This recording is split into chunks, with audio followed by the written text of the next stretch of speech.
नमस्कार, मैं हूं आपके साथ रेशु त्यागी। एपीएन के लोकप्रिय कानूनी प्रोग्राम लीगल हेल्पलाइन में आप सभी का स्वागत है। इसमें हमारे कानूनी विशेषज्ञ रोजमर्रा की जिंदगी की समस्याओं से जुड़े कानूनी मसलों पर आपकी शंकाओं का समाधान करते हैं। आप भी इस प्रोग्राम से जुड़ सकते हैं और फोन करके कानूनी राय ले सकते हैं। आज हम आर्म्स एक्ट से संबंधित कानूनी जानकारी आपको देंगे। हथियार रखने पर भी कानून पालन करना पड़ता है। इस कानून को आर्म्स एक्ट के रूप में जाना जाता है। हथियार से जुड़े कानून को आर्म्स एक्ट की संज्ञा दी गई है। एक्ट लाइसेंस के बिना बंदूकों की मैन्युफैक्चरिंग, बिक्री, इस्तेमाल, ट्रांसफर आदि पर प्रतिबंध लगाता है। एक आदमी कितने हथियार रखे, इस पर भी प्रतिबंध है। हथियार रखने के लिए लाइसेंस जरूरी है। लाइसेंस के बिना प्रतिबंधित बंदूक रखने पर 7 से लेकर आजीवन कारावास तक की कैद और जुर्माने का प्रावधान करता है। तो ये थी बुनियादी जानकारी। आर्म्स एक्ट से जुड़ी कानूनी पहलुओं की ज्यादा जानकारी देंगे हमारे आज के कानूनी विशेषज्ञ अधिवक्ता राजीव समैयार जी। आपको आर्म्स एक्ट से जुड़े तमाम पहलुओं की आज बारीकी से जानकारी देने वाले हैं। राजीव जी, बहुत बहुत स्वागत है आपका हमारे खास कार्यक्रम में। तो अगर आपका हथियार रखने या इस्तेमाल करने से जुड़ा कोई भी सवाल है तो आप फोन करके राय ले सकते हैं। फोन लाइंस खुल चुकी हैं, तो आप कॉल कर सकते हैं। 2 नंबर हैं आपके टीवी स्क्रीन पर, 012061279337 और दूसरा जो नंबर है वो भी आप अपने स्क्रीन पर देख रहे हैं, 012061279338। इन दोनों में से किसी भी नंबर पर आप डायल कर सकते हैं। आर्म्स एक्ट से जुड़ी जानकारी के लिए आज हमारे साथ राजीव जी हैं जो कि आपको कानूनी जानकारी देंगे। सर, पहला सवाल हमारे दर्शकों के लिए ये है कि आर्म्स एक्ट का मकसद क्या है? क्या ये हथियारों के नियंत्रण के लिए है? आर्म्स एक्ट 1969 में ये इलेक्ट हुई 1959 में, बट ये इन्फोर्स हुई 1962। आर्म्स एक्ट लाने की सरकार की मंशा ये थी कि आर्म्स को कैसे कंट्रोल किया जाए, कैसे रेगुलेट किया जाए, कैसे इस आर्म्स एक्ट को कौन पोजीशन में रख सकता है, किसको ये ट्रांसफर की जा सकती है, कैसे इसकी बिजनेस हो सकती है, इलीगल आर्म्स को कैसे रोका जा सकता है। ये सारी चीज का जो आर्म्स एक्ट के इनसाइड आर्म्स एक्ट के अंदर ही शोभा करता है। इसका मकसद ये है कि इलीगल आर्म्स हथियार को कैसे रोका जाए, कैसे लॉ एंड ऑर्डर को मेंटेन किया जाए, कैसे मिसयूजर ऑफ द इलीगल हथियार को प्रिवेंट किया जाए और कैसे रिस्पॉन्सिबल आदमी को आप लाइसेंस दे सकते हैं जो कि हथियार का यूज कर सकता है। इस सारी चीज के लिए एक एक्ट की जरूरत पड़ी। वो एक्ट 1969 में आई जो 1962 में इलेक्ट हुई और उस एक्ट के अंदर एक प्रावधान जो है पनिशमेंट ऑफेंस की, ये क्रिमिनल ऑफेंस की पनिशमेंट की, कोई वायलेशन करता है तो क्रिमिनल ऑफेंस की प्रोविजन है और इसके लिए इस एक्ट को लाया गया। जी, कई सारे सवाल हैं सर। आज ये भी बताइए हमारे दर्शकों को कि आर्म्स अमेंडमेंट एक्ट 2019 लागू हो चुका है। ये कानून आर्म्स एक्ट 1959 में संशोधन करके लाया गया। आर्म्स एक्ट में बुनियादी बदलाव हुए? आर्म्स एक्ट 1959 आने के बाद टाइम टू टाइम किसी भी एक्ट का संशोधन करती है। वो परिस्थिति कैसे जैसे उसको कंपेल करती है उसके अनुसार उसको करती है। 1983 में संशोधन एक तो अमूल हुई, उसके बाद इसकी संशोधन जो हुई 2019 की संशोधन। 2019 की संशोधन इसलिए ज्यादा इम्पोर्टेंट संशोधन मानी जाती है। इसमें कई सारे संशोधन। पहली संशोधन तो ये हुई कि आर्म्स एक्ट में जो व्यक्ति को लाइसेंस दी जाती है वो लाइसेंस पहले 3 साल तक के लिए दी जाती है। 3 साल के बाद वो रिन्यूअल करना, बट इसकी जो है तो ड्यूरेशन जो 5 साल तक।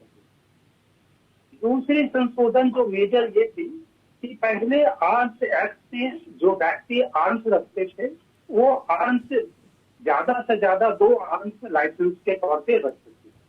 3 डाला करते थे, उसको घटा के हमने 2 कर दिया इस 2019 के संशोधन में। तीसरी संशोधन बेस जो फॉरमोस्ट संशोधन ये हुई कि ये आर्म्स एक्ट का पनिशमेंट का क्वांटम जो है वो 7 साल का था, इसको पनिशमेंट का क्वांटम लाइफ इम्प्रिजनमेंट तक अनाउंस कर दी गई। और भी इसमें कई सारी चीजें जो है वो इसमें ऐड कर दी गई है कि ये ऑफेंस को थोड़ा मजबूत बनाने के लिए इसमें बहुत सारी जोड़ दी गई। तो ये सारी चीजें जो है तो इसमें जोड़ के इसको जो है मजबूत बनाई है। जैसे पहले था मैन्युफैक्चरिंग के लिए, मैन्युफैक्चरिंग की बात, अब क्या मैन्युफैक्चरिंग अगर आप उस प्रोसीजर से ऑब्टेन करते हैं है ना, तो उस प्रोसीजर में भी आपको जो है तो पनिशमेंट, मैन्युफैक्चरिंग करना ही केवल पनिशमेंट। आप क्या है कि अगर 4 आइटम्स होते हैं जिससे कि ये आर्म्स बन सकती है, तो that is a process of the manufacturing.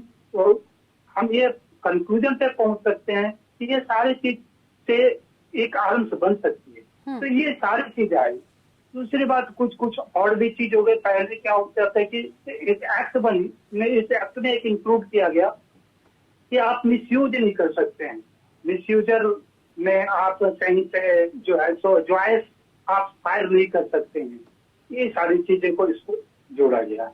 और एक और चीज को इसमें इंक्लूड किया गया, वो इंक्लूड ये किया गया कि जो हेरिटेज वेपन्स, वो हेरिटेज वेपन्स लोग काफी रखते थे, वो हेरिटेज वेपन्स अगर नॉन वर्किंग है ना, तो पहले तो उसको नॉन वर्किंग कराना पड़ेगा। अगर वर्किंग है तो इट्स रिक्वायर लाइसेंस। पहले तो हेरिटेज वेपन्स को नॉन वर्किंग करवाना पड़ेगा। अगर नॉन वर्किंग हेरिटेज है तो आप इसको पब्लिक एग्जीबिशन के में लेके नहीं जा सकते। तो ये एक जो है सो एक ये समझ। दूसरी और भी चीज आ गई, जैसे स्पोर्ट्स की है। स्पोर्ट्स में स्पोर्ट के पर्सन को लाइसेंस देने की बात हुई, तो उसमें मेजर पर्सन के जगह, मेजर पर्सन के साथ साथ स्पोर्ट्स में कुछ बच्चे जो कि 30 साल से नीचे हैं, जो स्पोर्ट्स में जिनको कि फायर आर्म्स की रिक्वायरमेंट है, वहाँ 16 साल से एवं बच्चे को भी आप जो है ये परमिट कर दीजिए। ये सारी चीजें जी सर, कई सारी चीजें हैं जो आपने हमारे दर्शकों को समझा दी हैं, लेकिन फिर भी बहुत सारे सवाल हमारे पास हैं आपके लिए आज। सर ये बताइए, सबसे पहले अब यहाँ पर बात करेंगे क्योंकि हथियारों की बात हो रही है, तो इसके प्रोसेस को लेकर भी आपसे जानना चाहेंगे कि हथियारों के लिए लाइसेंस लेने की क्या कुछ प्रक्रिया होती है, और एक व्यक्ति कितने हथियार या बंदूकें रख सकता है, और क्या अलग अलग लाइसेंस भी लिए जा सकते हैं? लाइसेंस हथियार आर्म्स एक्ट के अंदर लाइसेंस तो मस्ट है। अगर आप लाइसेंस नहीं है तो आप ऑफेंस हैं, आपके पास है तो आगे ऑफेंस है, तो लाइसेंस तो मस्ट है। अब लाइसेंस लेने की प्रक्रिया की बात आपने करी। लाइसेंस लेने के लिए हर एक स्टेट में एक लाइसेंसिंग अथॉरिटी होती है, और सेंट्रल में भी होती है और स्टेट में भी लाइसेंसिंग अथॉरिटी है। पर लाइसेंस लेने की फॉरमोस्ट चीज है, तो पहली बात तो आपकी जो क्राइटेरिया है कि यू शुड बी इंडियन, है ना, आप इंडियन हो। दूसरी बात है कि आप मेजर हो, है ना, आपकी उम्र जो है वो मेजोरिटी 21 प्लस हो, है ना। तीसरी चीज है कि आपके कोई क्रिमिनल रिकॉर्ड इस तरह की ना हो, है ना। चौथी चीज है कि आप मेडिकल अनसाउंड नहीं है ना। पांचवी चीज है कि आप जूनियर को भी दे सकते हैं। पांचवी चीज ये है कि आपका जो है टेम्परामेंट उस तरह की ना हो। ये सारी चीज जो है ना, ये सारी चीज लाइसेंसिंग के लिए रिक्वायरमेंट है। तो आप बात आती है कि प्रोसेस क्या है। प्रोसेस ये है कि लाइसेंसिंग अथॉरिटी के पास एक आप जो है सो एप्लीकेशन मूव करते हैं जी। वो एप्लीकेशन मूव करते हैं कि आपकी जरूरत, आपको लाइसेंस क्यों चाहिए। सबसे जेन्युइन रीजन चाहिए पहली बात कि आपको लाइसेंस क्यों चाहिए, आर्म्स की जरूरत। आर्म्स की जरूरत किसी भी व्यक्ति को कुछ कारण से होते, या तो इमिनेंट थ्रेट हो, या उसकी प्रॉपर्टी की थ्रेट हो, या उसके अदर कोई इमिनेंट डेंजर्स हो लाइफ की, या इंस्टीट्यूशनल डेंजर्स हो, ये सारी, या क्रॉप्स की सुरक्षा के लिए आपको चाहिए, ये सारी चीजें होती है। तो आप एप्लीकेशन मूव करते हैं जी। एप्लीकेशन मूव करते हैं, तो एप्लीकेशन जब मूव करते हैं तो यू हैव टू फिल, आपको फिल करना पड़ता है क्योंकि ये सारी चीज की आपकी पर्सनल जो डेटा होती है उसको फिल करनी होती है, नाम, पता, एड्रेस, उम्र, मेडिकल, ये सारी चीज जिसमें आधार नंबर वगैरह वगैरह सारी चीज को आपको करनी होती है। वो सब चीज जमा करने के बाद उसके साथ सपोर्टिंग डॉक्यूमेंट्स आप करते हैं। सपोर्टिंग डॉक्यूमेंट्स आप करते हैं कि आपकी जो है सो डॉक्यूमेंट्स क्या क्या सपोर्टिंग है सारा लगाते हैं। और जब ये सारी चीज आ जाती है लाइसेंसिंग अथॉरिटी के पास, तो लाइसेंसिंग अथॉरिटी क्या करती है, लोकल पुलिस से उसकी प्रिलिमिनरी इंक्वायरी करती है। प्रिलिमिनरी इंक्वायरी का बेसिक पर्पस होता है कि ये पर जो व्यक्ति ले रहा है वो क्रिमिनल इंटेंट का तो नहीं है। अगर क्रिमिनल इंटेंट को आप लाइसेंस देंगे तो डिस्क्लोजर हो जाएगी। तो वो प्रिलिमिनरी इंक्वायरी, जो प्रिलिमिनरी इंक्वायरी के बाद वो लाइसेंसिंग अथॉरिटी के पास सारी चीज आती है। लाइसेंसिंग अथॉरिटी उसको देखती है, लाइसेंसिंग अथॉरिटी उसके बाद उसको बुलाती है, इंटरव्यू भी लेती है समटाइम, और वो मेडिकल लेती है, मेडिकल इंटरव्यू बेसिकली लेती है सारी चीज। वो सारी चीज करने के बाद जो है लाइसेंसिंग अथॉरिटी एक ब्यूरो, क्रिमिनल ब्यूरो होती है, वहां भेज देती है। क्रिमिनल ब्यूरो जब सारी चीज सेटिस्फाइड हो जाती है क्रिमिनल, तो उसको फिर उस डिस्ट्रिक्ट के डीएम के पास, जो जिला अधिकारी होते उसके पास भेज जाती है। जिला अधिकारी उसको ऑब्जर्व करता है, सारी चीज को पेरूज करता है। जब वो सारी पेरूज के बाद रिफॉर्म की नहीं, तो उसके बाद मतलब इतना छोटा प्रोसेस नहीं है, काफी लंबा चौड़ा प्रोसेस है, कई और चीजों को। प्रोसेस तो छोटा ही, बट जेन्युइनिटी के लिए ये सारी चीजें जी कई पर्सन शुड बी जेन्युइन, किसी गलत आदमी के हाथ में हथियार न जाए, ये पर्पस है सरकार की। जी तो सर, कई और चीजें हैं जिनको हम आपसे समझना चाहेंगे। हमारे दर्शकों को ये भी बताइए कि अब इलेक्ट्रॉनिक माध्यम से भी आर्म्स लाइसेंस जारी हो रहे हैं, इसको भी हम विस्तार से जानना चाहेंगे आपसे। देखिए, आजकल का युग जो हो गया वो इलेक्ट्रॉनिक डिजिटली युग हो गया, तो बहुत लोग फिजिकली अप्रोच नहीं कर सकते हैं, तो डिजिटली करते, तो सरकार ने डिजिटली भी सारी चीज कर रखी है। तो डिजिटली के लिए क्या है कि एक पोर्टल होती है ना, लाइसेंसिंग पोर्टल है। उस पोर्टल पे आप जाएंगे, पोर्टल पे खुलते ही आपको आप अपना नाम, पता, आधार नंबर, पैन नंबर, सारी चीज आप उसको फिल करेंगे वो पोर्टल पे। सारी चीज फिल करने के बाद आपकी रिक्वायरमेंट आर्म्स की है, किस पर्पज के लिए आर्म्स की रिक्वायरमेंट है, ये सारी चीज उसमें लिखी रहती है ऑलमोस्ट। सारी चीज करने के बाद वो पोर्टल करके के आप अपना फोटोग्राफ अपलोड कीजिए। फोटोग्राफ अपलोड करते, फिर डिजिटली साइंड आप अपलोड करते हैं। सारे चीज करने के बाद वो जब अपलोड हो जाती है तो वो एक फॉर्म, वो फील्ड फॉर्म आपको देते हैं। जिस फील्ड फॉर्म को आप लेते हैं, उस फील्ड फॉर्म को आप क्या करते हैं कि उसमें सारी डॉक्यूमेंट्स लगाते हैं। डॉक्यूमेंट्स क्या लगाते हैं? डॉक्यूमेंट्स में आप लगाते हैं एड्रेस प्रूफ लगाते हैं, पुलिस वेरिफिकेशन आप करवा के वो लगाते हैं, फोटो साइन लगाते हैं, एनओसी लगाते हैं। एनओसी अगर आप कहीं वर्किंग हैं तो आप वहाँ पे एनओसी लेते हैं, आप अपनी मेडिकल सर्टिफिकेट लगाते हैं, ये सारे चीज लगाते हैं आप। सारे चीज लगा के आप फिर वो जिला अधिकारी के पास उसको भेजते हैं। जिला अधिकारी उसको माइन्यूटली ऑब्जर्व करता है, सारा चीज देखता है। जिला अधिकारी उस पर ओपिनियन लेती है, और अगर वो करती समझती है कि ये आदमी को दिया जाए, मिल जाती है। ये तो ईमानदारी से जो लोग पूरे प्रोसेस को फॉलो करते हैं, अपने घरों में हथियार रखते हैं, उनकी बात सर यहाँ पर हुई। लेकिन अवैध हथियार भी बहुत सारे लोग अपने घरों में रखते हैं, उनके बारे में भी बताइए कि अगर वो रखते हैं तो पर कौन सी धारा लगती है? देखिए, हथियार एक्ट बना इसीलिए कि ईमानदारी के साथ जो गैर ईमानदारी से काम करते हैं उसको पनिश करनी चाहिए। जी। तो गैर ईमानदारी में क्या हो जाती है? गैर ईमानदारी में कि इलीगल आप बिना लाइसेंस के आप जो है आर्म्स रखते हैं, बिना लाइसेंस के आर्म्स का आप बिजनेस करते हैं, बिना लाइसेंस के आर्म्स को आप लेके ट्रेवल करते हैं, बिना लाइसेंस के आर्म्स का आप यूज करते हैं, तो ये सारे गैर ईमानदारी की बात होती है, इलीगलिटी की बात। इस इलीगलिटी के लिए कानून में सावधान है, आर्म्स एक्ट में सावधान है जो प्रावधान सेक्शन 25 अपवार्ड है 33 उसमें पनिशमेंट है।